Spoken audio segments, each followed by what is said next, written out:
네, 우리 어제까지 읽었던 예레미야 22장에는 남유다의 처절한 심판과 멸망에 관한 말씀이라면, 오늘 읽은 말씀은 마치 예수님의 나심을, 그 구원을 예언하는 말씀처럼 다가옵니다. 우리 5절과 6절의 말씀 이렇게 기록하고 있습니다. 여호와의 말씀이니라. 보라, 때가 이르리니 내가 다윗에게 한 의로운 가지를 일으킬 것이라. 그가 왕이 되어 지혜롭게 다스리며 세상에서 정의와 공의를 행할 것이며, 그의 날에 유다는 구원을 받겠고 이스라엘은 평안히 살 것이며, 그의 이름은 여호와 우리의 공이라 일컬음을 받으리라. 우리가 예수님을 믿습니다. 그런데 예수라는 그 이름의 뜻을 아시나요? 아, 우리 예수 그리스도 할 때 그리스도는 기름 부음을 받은 자, 혹은 구원자라는 뜻을 가지고 있습니다. 그런데 예수라고 하는 이름 역시 마찬가지입니다. 여호와께서 우리를 구원하신다. 이것이 예수의 이름의 뜻입니다. 여호와께서 우리를 구원하신다. 근데 마태복음에는 천사가 마리아에게 예수님의 그 탄생 소식을 예고하면서 그의 이름을 임마누엘이라 하라고 그렇게 말했습니다. 그런데 정작 요셉과 마리아는 그 아기의 이름으로 예수라고 지었습니다. 왜냐하면 또 임마누엘의 뜻, 임마누엘은 하나님이 우리와 함께 하신다. 하나님이 우리와 함께 하시는 것. 이것이 바로 구원입니다. 구원은 다른 것에 있지 않습니다. 하나님이 우리와 함께 하시는 것이 구원입니다. 심판을 받고 멸망을 당했지만 하나님은 이스라엘을 리셋 시키시고 새로운 구원의 역사를 준비하고 계십니다. 다윗의 한 의로운 가지, 즉 다윗의 혈통에서 만왕의 왕이 나실 것이며, 그의 날에 유다는 구원을 받을 것이다. 여호와는 우리의 구원이시다. 바로 예수 그리스도이십니다. 오늘 읽은 말씀은 정말로 예수를 믿는, 구원자로 믿는 사람들이 어떠한지를 그려주는 것 같습니다. 우리 9절 말씀 이렇게 기록하고 있습니다. 선지자들에 대한 말씀이라. 내 마음이 상하며 내 모든 뼈가 떨리며 내가 취한 사람 같으며 포도주에 잡힌 사람 같으니 이는 여호와와 그 거룩한 말씀 때문이라. 사실 이 말씀은 거짓 선지자들에 대한 예레미야의 어떤 울분을 표현한 구절입니다. 거짓 선지자들 때문에 내 마음이 상하고 내 모든 뼈가 떨린다라는 고백입니다. 자, 그런데 이 말씀을 예수님에게 이렇게 빗대어서 묵상해 보아도 이 말이 일리가 있고 또 은혜가 되었습니다. 9절에 내 마음이 상한다라는 문장을 표준세 번역에서는 내 심장이 내 속에서 터진다 이렇게 번역했습니다. 속이 터진다. 이 말은 어떤 것이 내 마음 같지 않을 때, 그때 많이 사용합니다. 자녀들이 내 마음 같지 않을 때, 정치인들이 내 마음 같지 않을 때, 경제적인 상황들이 내 마음 같지 않을 때 우리는 종종 속이 터진다 이렇게 말을 합니다. 거짓 선지자들을 보면서 예레미야의 마음 역시 그러했습니다. 그런데 이 말을 예수님과 연관시켜 보면 좋은 뜻으로 그렇게 바꿀 수도 있을 것 같습니다. 나를 구원하신 예수님을 생각하면 도저히 가만히 있을 수가 없다. 내 심장이 터질 것만 같다. 바라만 보고 있을 수 없을 만큼 내 마음에 가득한 그 무언가가 있다라는 것으로 해석할 수도 있습니다. 예레미야가 그랬습니다. 하나님의 그 거룩한 말씀이 가득해서 그분의 생각과 사명으로 가득해서 가만히 있을 수가 없었던 것입니다. 가만히 있지 못해서 그는 매도 맞고 감옥에도 갇히고 여러 번 죽을 위험에 처하기도 했습니다. 게다가 그가 술에 취한 사람처럼 되었다. 포도주에 사로잡힌 사람처럼 그렇게 되었다라고 했던 표현은 우리 사도행전에서 우리 오순절 성령 강림을 떠올리게 합니다. 성령에 취한 모습처럼 예레미야는 자기 스스로를 그렇게 말하고 있습니다. 구한 말에 평양에 최봉석이라고 하는 사람이 있었습니다. 그는 예전에는 주먹개나 쓰면서 동네에서 한가닥 하던 그런 사람이었습니다.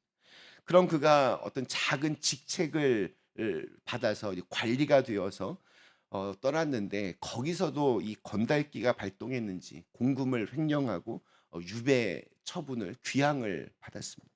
유배지로 떠난 그는 그곳에서 그리스도인 106개를 만나 그 사람 때문에 예수를 알게 되었고, 완전히 예수님 때문에 다른 사람으로 변화가 되었습니다. 한 번은 고향 땅에서 이렇게 친구들을 이렇게 전도하다가 옛 친구들과 함께 어디론가 함께 가게 되었습니다. 친구들이 술을 권하고 놀기를 청했는데도 꼼짝도 하지 않자 한 친구가 그의 머리 위로 이렇게 술을 이렇게 부었습니다. 분위기가 싸늘해졌습니다. 이 최봉석의 성질을 알고 있는 친구들은, 야, 이제 저놈 죽었구나, 이제 난리가 나겠구나, 그렇게 생각했습니다. 그런데 이 최봉석은 그저 옷을 털고 웃더랍니다. 친구들이 그래서 물어보았습니다. 예전에 그 불같던 성질은 다 어디 갔냐? 그랬더니 최봉석이 이렇게 말했더랍니다. 이전에 최봉석은 다 죽었어. 지금 살아있는 것은 전도하는 최권능이야. 우리 한국교회 역사를 논할 때 빼놓을 수 없는 복음 전도자 최권능 목사님의 이야기입니다. 그분은 언제나 예수천당이란 말을 입에 달고 산 것으로 유명합니다. 예수천당. 한 번은 일제시대 때 신사참배 문제로 경찰에 잡혀서 고문을 받게 되었습니다. 그런데 고문하는 순경이 이렇게 매를 때릴 때마다 이 최 목사님은 예수천당 하면서 매를 맞았습니다. 고문하는 순경이 하도 기가 막혀서 이 최 목사님에게 물어봤습니다. 너는 매를 맞으면서도 예수천당을 어떻게 말하느냐? 이에 대한 목사님의 대답 또한 명언이었습니다. 내 몸 안에는 예수가 꽉 차 있어서 움직일 때마다 그 말이 튀어나오니 듣기 싫으면 때리지 말아라. 정말 명언 중에 명언이 아닐 수 없습니다. 예수로 꽉 차 있어서 그냥 누르기만 해도 예수라는 이름이 튀어나온다는 겁니다.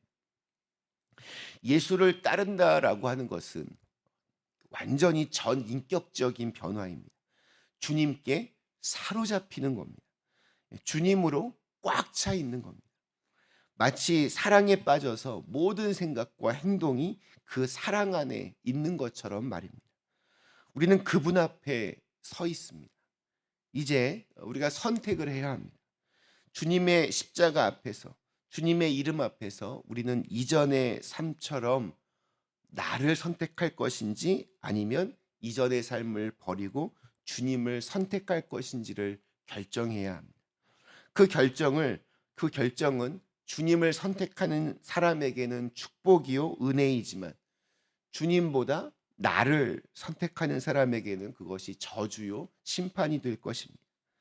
우리 사랑하는 그린빌 가족 여러분, 저절로 이루어지는 구원은 없습니다. 내가 아무것도 하지 않고 가만히 있는데 구원이 저절로 이루어지지 않습니다. 나의 선택과 나의 돌아섬이 없이는 변화도 구원도 없습니다.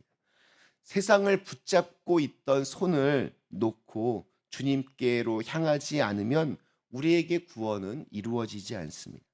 내 삶을 그대로 유지하며 나의 욕심과 또 이기심을 유지한 채 저절로 그렇게 구원은 이루어지지 않습니다.